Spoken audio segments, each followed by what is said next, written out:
नौजवान, वैसे भी नौजवान और बाकी सभी साथियों का मैं धन्यवाद देता हूं। तो मैं भाइयों से कुछ आग्रह करूं, मेरी बात मानोगे क्या? तुम बहनों से इधर हो जाओ, इधर हो जाओ, थोड़े थोड़े इधर हो जाओ, प्यार कर दो। साइड से हो जाओ यार। हमने बचपन से यही सीखा कि बहन बेटियों के सम्मान की रक्षा करनी हमारे प्रथम दायित्व है। तो भीड़ है ना, उस तरफ थोड़ा सा बना रहने दो। अभी तो बहुत सारे वहां ऊपर बैठे छत लोग, उनसे काम था वो नीचे आ जाती तो बहुत अच्छा लगता। तो गेट में खड़ी है। आज अगर मैं यहाँ चल के आया गाँव में तो तुम्हें फिर आगे आगे मेरी मदद करनी चाहिए। जब मेरी बहनी मेरा साथ मिलेंगे तो कैसे लड़ जाएगी लड़ाई? मैं अपनी बहनों से आग्रह करूंगा कि वो छतों से ऊपर के नीचे आ जाएं और जो पीछे खड़ी है वो भी आगे आ जाए। मुझे आपसे बहुत जरूरी काम, जो मुझसे प्यार करती है मेरी बहनें, वो तो आ जाओ। जो किसी कारण से नाराज है वो मत आओ। मेरा देख में आज छतों पर चढ़ी हुई उनको भी कह रहा हूँ, जो वहां सामने खड़ी उनसे भी अपील कर रहा हूँ। चलो धन्यवाद। समय समय पे भारत की धरती में जन्मे सभी संतों, गुरुओं, महापुरुषों को नमन करता हूं। उनको नमन करना इसलिए जरूरी है क्योंकि उन्होंने वो अपने लिए नहीं जिए, हमारे लिए जिए। उन्होंने पूरी जिंदगी हमारे लिए, हमारी तरक्की के लिए हमें पैरों पर खड़ा करने का प्रयास किया, जिसकी वजह से आज आजाद भारत में हम लोग स्वाभिमान सम्मान का जीवन प्राप्त करने की तरफ बढ़ रहे हैं। और मैं अपने नौजवान भाइयों का बहुत धन्यवाद दूंगा जो मोटरसाइकिल पे, पैदल बड़े उत्साह में मुझे गांव से बाहर से यहां तक नारे लगाकर लेके आए। उनसे भी मुझे काम। देखो, एक समय था जब भारत में राजतंत्र क्या था। हाँ, ये पूछना इसलिए जरूरी होता है कि आपका ध्यान मेरी तरफ है या नहीं। एक समय था जब भारत में राजतंत्र था। राजतंत्र में राजा जो कह देता था वही सही माना जाता था। राजा ने दिन को रात कह दिया तो रात माना जाता था, राजा ने रात को दिन कह दिया तो दिन माना जाता था। राजा का फैसला अंतिम होता था। फिर महापुरुषों के संघर्ष की वजह से इस देश में लोकतंत्र आया। और जब राजतंत्र था तो इस देश की कमजोर वर्गों को बहुत सारे अधिकार नहीं थे। दलित, पिछड़े, आदिवासी, अन्य धार्मिक अल्पसंख्यक, मुसलमान, जैन, सिख, बौद्ध, उनको बहुत अधिकार नहीं। उनको अधिकार कैसे मिले, इसलिए देश में लोकतंत्र आया और सबको बराबरी का अधिकार देने के लिए आया कॉन्स्टिट्यूशन ऑफ इंडिया, भारत का संविधान।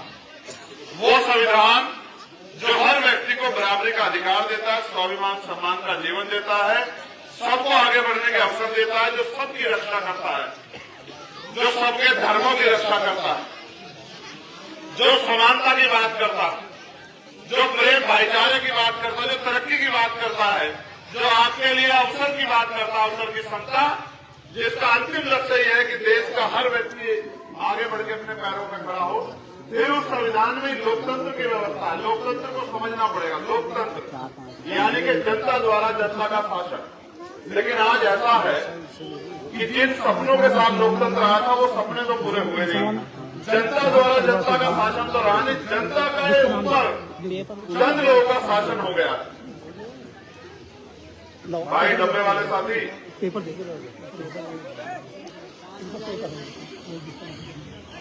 अब आपसे आगे उसको जाने मत देना, उससे हाथ जोड़ के आग्रह कर लेना कि बस में ना जाए। बहुत अच्छा, धन्यवाद। ठीक, दशरथ समाज पार्टी भी हमारे साथ है, इनका बहुत बहुत आभार। अब आगे बढ़ते हैं। तो लोकतंत्र के पीछे उद्देश्य थे, उसके उद्देश्य ये थे कि लोकतंत्र के साथ खड़े होकर देश की जनता, जिनको बाबा साहब अम्बेडकर ने अपने 4 बच्चों कुर्बानी देकर वोट का अधिकार दिलाया, उस वोट के जरिए हम लोग अपना राज स्थापित करेंगे और राज के जरिए जो अधिकार, जो सुविधाएं हमें नहीं मिली उनको हम लेने का काम करेंगे। क्योंकि जब देश आजादी देश में आई, उससे पहले जो असमानता थी, चाहे आर्थिक तौर पे, चाहे सामाजिक तौर पे, चाहे धार्मिक तौर पे, उस खाई को भी भरना था। कैसे कि आजादी से पहले हम लोगों को सरकारी स्कूलों में उस तरह से पढ़ने का, डॉक्टर इंजीनियर बनने का, IAS IPS बनने का, वकील बनने का, टेक्नीशियन बनने का अधिकार नहीं था। हमको पक्के मकान बनाने का, धार्मिक स्थल पर जाने का अधिकार नहीं था। हम पे सरकारी उपकरणों का लाभ लेने का अधिकार नहीं था, तो कैसे हम भी देश की मुख्य धारा में जुड़ जाए? इसके लिए बाबा साहब अम्बेडकर ने लोकतंत्र में वोट की व्यवस्था की। जब वोट का अधिकार दिला रहे थे तो तमाम तरह के प्रयास हुए।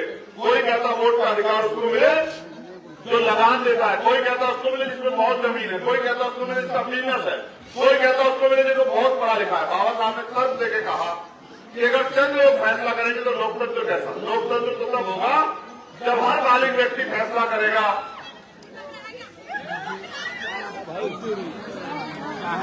आराम से जाने दो, हल्ला मत बजाओ, चोट लग जाएगी। जाने दो, जाने दो। इसका लेना बेटा, इसको रोको मत, जाने दो, जाने दो। बैठ जाओ, वापिस बैठ जाओ।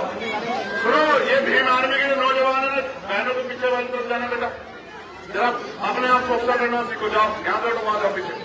बहनों के पिछली तरफ सुरक्षा घेरा बनाओ, जाओ। चलो बेटा, यहाँ बैठो, वहां जाके सुरक्षा घेरा बनाओ बहनों के पीछे। बताओ भीम आर्मी क्यों अपने नाम से जाने जाते? जाओ, जाके करके दिखाओ।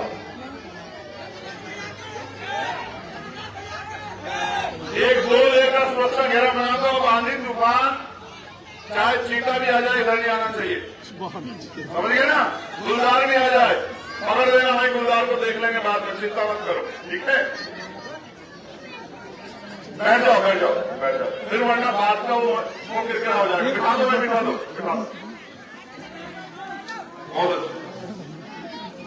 तो अब लंबे समय से हम लोग दरवाजा खटखटा रहे हैं कि हमारी जिंदगी में कोई तब्दीली आए। लंबे समय से हम लोग प्रयास कर रहे हैं कि हमारी गरीबी, बेबसी, लाचारी खत्म हो। लंबे समय से हम लोग लगे हुए हैं कि हमें आगे बढ़ने के अवसर मिले और जो धर्म के आधार पर, जाति के आधार पर छुआछूत, भेदभाव, ऊंच नीच होती है बंद हो और भाईचारा बनकर लोग मिलजुल के काम करें। लेकिन आपको क्या लगता है ये काम कोई आसान काम है क्या? इस काम को करने के लिए और इस तरह का माहौल पैदा करने के लिए आपको अपनी ताकत बनानी पड़े, क्योंकि कमजोर और ताकतवर में कभी समझौता नहीं होता। आपने यहां से नगीना लोकसभा से 3 योजना में 3 अलग अलग पार्टियों के नेताओं को जिता के भेजा। पहली बार जब ये बनी आपने समाजवादी पार्टी के एमपी को जिता के भेजा, दूसरी बार आपने भाजपा के एमपी को जिता के भेजा, तीसरी बार आपने समाजवादी आरएलडी बसपा गठबंधन के प्रत्याशी को जिता के भेजा।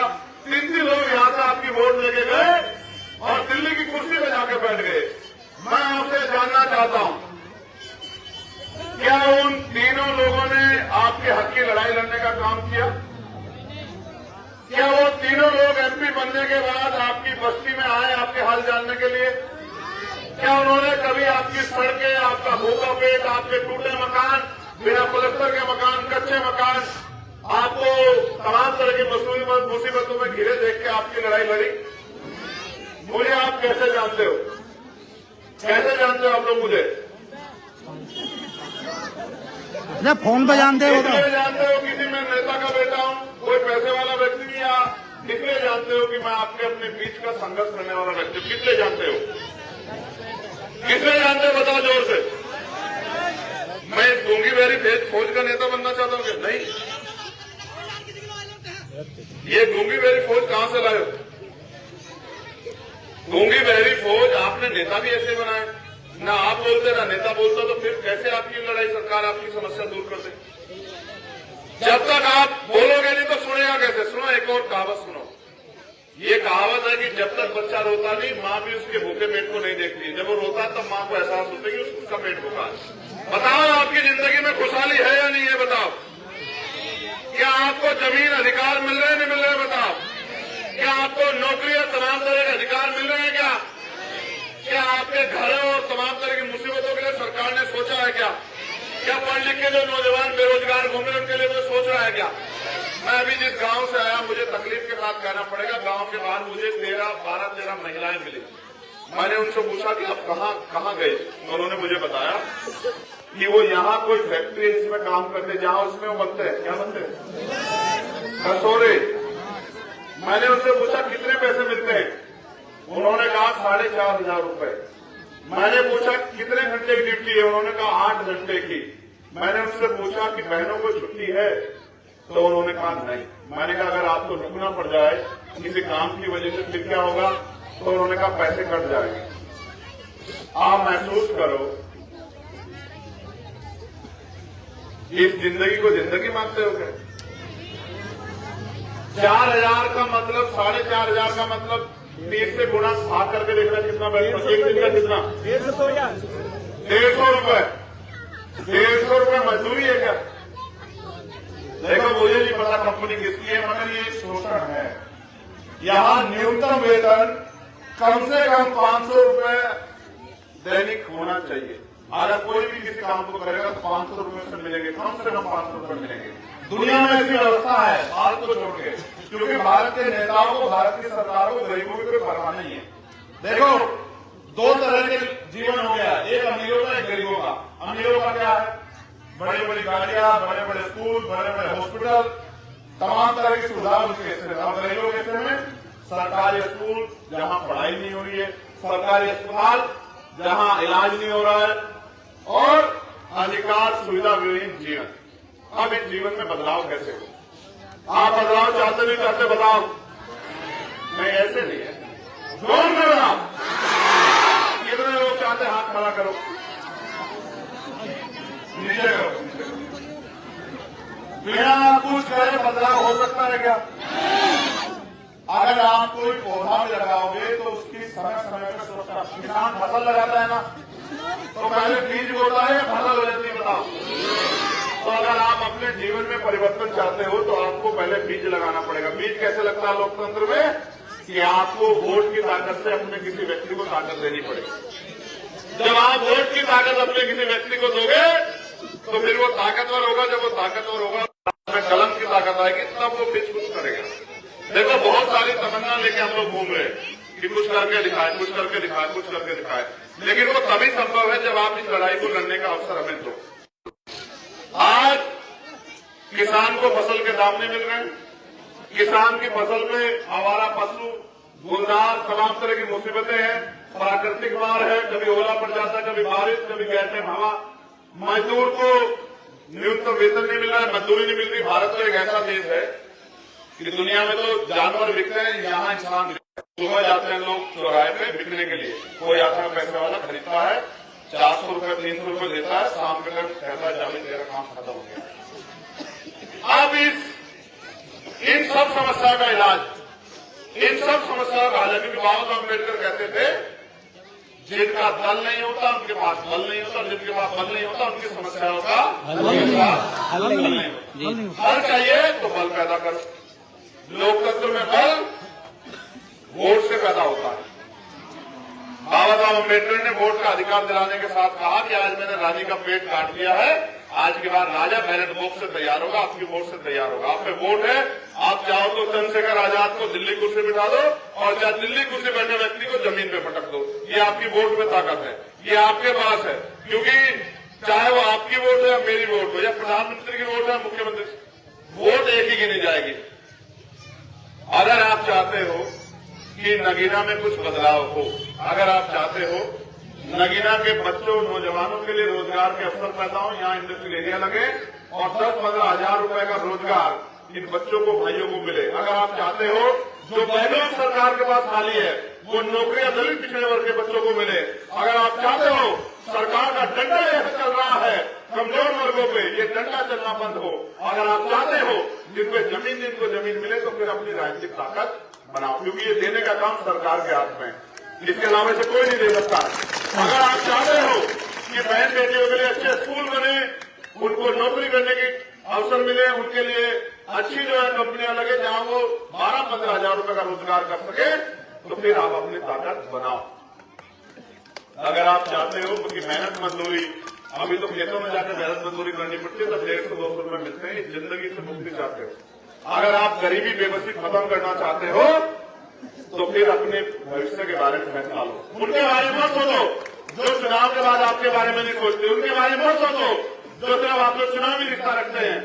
जो मुझे बहुत सही नहीं जानते अपने बच्चों से पूछ लेना, बहनों से पूछ लेना जो फोन देखते हैं, वो बता देंगे कि आपका बेटा चंद्रशेखर आजाद, आपका भाई 24 घंटे 7 दिन इसी काम में लगा रहता है कि कहीं ना कहीं किसी के साथ अन्याय अत्याचार हो या किसी की भी जिंदगी में खुशहाली आए, उसकी लड़ाई लड़ी जाए। तो मैं तो अपनी तरफ से पूरा प्रयास कर रहा हूं। आज भी हम कई गांव में जाके लोगों को तैयार करके आए। मैं आपसे भी जानना चाहता हूं, क्या आप इस लड़ाई में मेरी मदद करोगे? मदद कैसे होगी पता है आपको? कैसे होगी? हमारा चुनाव चिन्ह क्या पता आपको? लाओ मैं दिखाता हूं, वो क्या नाम? लाओ मैं दिखाता हूं। ये हमारा चुनाव चिन्ह है। क्या है हमारा चुनाव चिन्ह? आप किस चुनाव चिन्ह को वोट दोगे जो चंद्रशेखर आगे बढ़े? बताओ। अगर एक और चीज, अब ये, हाँ ये बात सही है, ये देखो दादी ने बहुत सही बात की, पकड़ना भाई, मुझसे किसी और ने भी कहा अभी। अच्छा ये बताओ, हेलो, राजनीति में सक्रिय कितने लोग हैं? अरे मैं रैली में हूँ चंद्रशेखर आजाद जी की बात चल रही है अभी जरा। मैं आपकी पीड़ा समझता हूँ। यहाँ जो राजनीति में सक्रिय लोग हैं वो, चलो हम भाई से पूछते हैं, इधर आओ।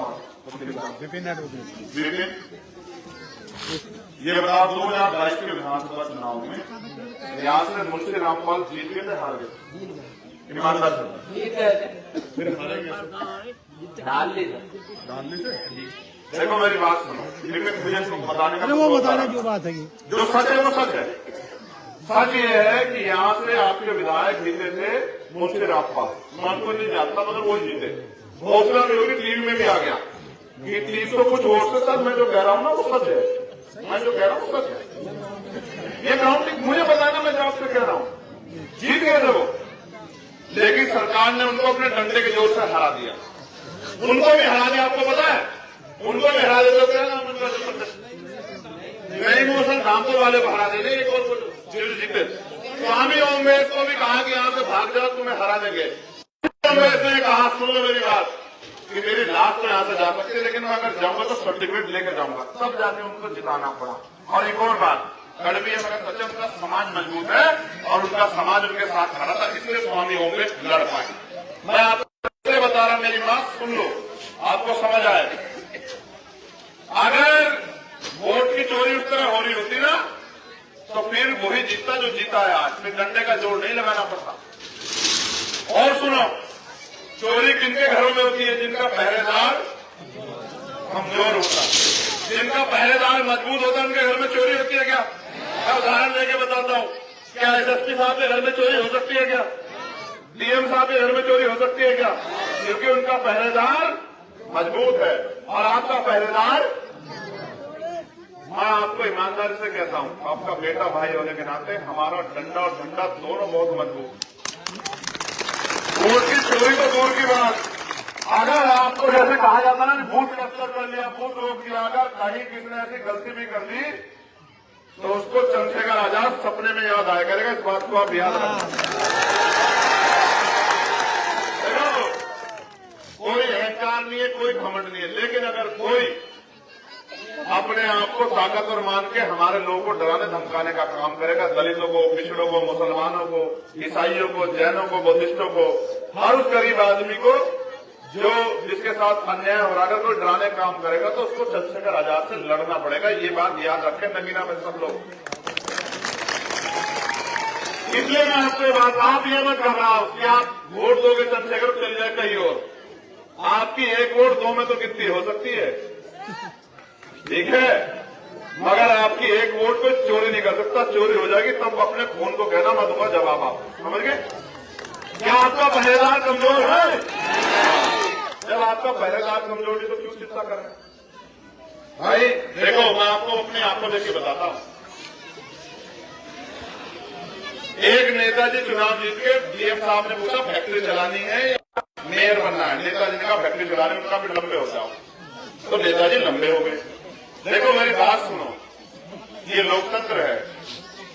व्यापारी आज के समय में राजनीति नहीं कर सकता क्योंकि भाजपा एकदम पकड़ ले सीबीआई इनकम टैक्स। मेरे ऊपर तो सीबीआई इनकम टैक्स काम नहीं करती है तो मेरे ऊपर गोली चलानी पड़ी है। मेरे भाई जानते हैं सब लोग, गोली चली नहीं चली, 4 गोली चली, मरा नहीं ना, उनकी गोली से नहीं मरूंगा। जब तक मेरे गुरुओं का, महापुरुषों का, मेरी माँ बहनों का प्यार आशीर्वाद मेरे साथ है, मेरे बड़ों का प्यार आशीर्वाद, मरूंगा नहीं। जब तक उसके बेटे में, आपके बेटे में आपका हाथ है, तब तक नहीं बनूंगा। और मैं जिंदा रहूं और आपके लिए काम ना पाऊं, ये लड़ाई है बस। जब आपने सबको मौका दिया तो क्या आप अपने बेटे चंद्रशेखर आजाद की लड़ाई को लड़ने का मौका नहीं दोगे? क्या पता? अगर देखो, मुझे तो मैं तो आपसे पहले नहीं आया नरेगा में, आप ईमानदार आए थे आप तक, लेकिन आप भी जान लो कि मेरा ये प्रयास है कि 70 साल से ज्यादा हो गए गरीबी, बेबसी, लाचारी से लड़ते हैं। अब तो ये खत्म होनी चाहिए। मेहनत तो हम उनके बराबर ही करते हैं जो दूसरे लोग कर रहे हैं, उससे ज्यादा करते हैं ना। फिर ये हमारे साथ ही क्यों है? देखो, मैं आपको एक चीज बताता हूं, सत्ता में कितनी ताकत होती है सुन लो। जिनके ज्यादा लोग जीतेंगे उनकी सरकार बनेगी, जिनकी सरकार बनेगी उनकी ताकत होगी, जिनमें ताकत होगी वो फैसले करेंगे, फिर वो कानून बनाएंगे और जो कानून बने उनको लागू करेंगे। जिनके पास ताकत नहीं होगी कानून भी उनके काम नहीं आएंगे, क्योंकि पुलिस भी सरकार की, अधिकारी भी सरकार के, नेता भी सरकार के। आपका क्या? आपकी सिर्फ आपके हिस्से में सिर्फ परेशानी, बेबसी, लाचारी। देखो, जमीन भी सरकार दे सकती है, रोजगार भी सरकार दे सकती है, सुरक्षा भी सरकार दे सकती है, अच्छे स्कूल भी सरकार बनवा सकती है, अच्छे कॉलेज भी सरकार बना सकती है, अच्छे हॉस्पिटल भी सरकार बना सकती है, बड़े बड़े इंडस्ट्रियल एरिया लगा के आपके क्षेत्र में आपके बच्चों को रोजगार भी सरकार दे सकती है। जो धर्म के आधार पर गैर बराबरी हो रही है, अपमान हो रहा है, उसको भी सरकार डंडे की चोट पर रोक सकती है, और बड़े बड़े अहंकारी को जेल में ठूस के उसको भी सबक सिखा सकती है। और आज तो हालात ये है, पहले सरकारी नौकरी आती थी, अब नहीं आती। अब तो दलित पिछड़े वर्ग के बच्चे बाल, प्रजापति, कश्यप, सैनी, जाट, गुजर, चमार, वाल्मीकि, धोबी, पासी, कोरी, खटीक सब परेशान हैं, और ये सोच रहे हैं कि भाई इनके बच्चों का क्या होगा। जो पिछड़ी जाति के मुस्लिम भाई हैं वो भी सब परेशान है कि भाई हम आगे कैसे बढ़ेंगे। लोकतंत्र में तो आगे बढ़ने का तरीका यही है। इसलिए आपसे कह रहा हूं कि इस बार आप इस लड़ाई में मेरी मदद कराओ। अब आखिरी बात जो सबसे इम्पोर्टेंट है, एक तो जो हमारी पढ़ी लिखी बहनें हैं उनकी जरूरत है, वो जरा हाथ खड़ी करो। जो पढ़ी लिखी बहनें हैं हमारी, हाथ खड़ा करो। जो हमारी पढ़ी लिखी बहनें हम मदद करना चाहती है अपने भाई की, ठीक है, उनकी जरूरत पड़ेगी वो खड़ी रहना। दूसरा, कोई भी लड़ाई, कोई भी संघर्ष बिना सहयोग के नहीं होता।